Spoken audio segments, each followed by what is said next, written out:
Dutch వారు సుబ్రహ్మణ్య స్వామిని చూసి ఎందుకు భయపడతారో మీకు తెలుసా? పూర్వం తిరుచెందూరులో డచ్ వాళ్ళు 1646 నుండి 1648 వరకు పోర్చుగీస్ వాళ్ళతో యుద్ధం చేసి అక్కడ ఉన్న సుబ్రహ్మణ్య స్వామి ఆలయాన్ని ఆక్రమించుకున్నారు. అప్పటి నుండి సుబ్రహ్మణ్య స్వామికి పూజలు అభిషేకం చేయకుండా ఆపివేసి ఆలయం లోపలే వీళ్ళంతా ఉంటూ మద్యపానం స్వీకరించేవారు. ప్రజలందరూ నాయక్ అనే రాజు దగ్గరికి వెళ్ళి వేడుకుంటారు.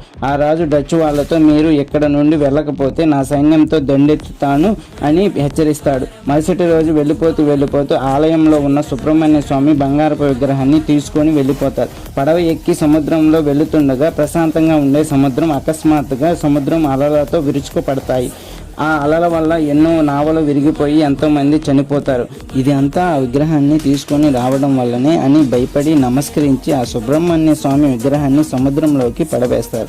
విగ్రహాన్ని అలా విసరగానే తుఫాను కూడా ఆగిపోతుంది. ఆ రోజు సుబ్రహ్మణ్య స్వామి పరమభక్తుడైన పిల్లయ్యకి సుబ్రహ్మణ్య స్వామి కలలోకి వచ్చి ఇలా నేను సముద్రం అడుగు భాగంలో ఉన్నాను, నన్ను కాపాడు అని చెబుతాడు. ఆ తర్వాత పిల్లయ్య ఆ విగ్రహాన్ని ఎలా కనిపెట్టాడు, ఆ విగ్రహాన్ని తిరిగి ఎలా తిరుచెందూరుకి తెచ్చాడో తెలుసుకోవాలి అంటే ఫుల్ వీడియో కోసం కామెంట్ బాక్స్లో జై సుబ్రహ్మణ్య స్వామి అని కామెంట్ చేయండి. Please like our video and subscribe our channel for more videos.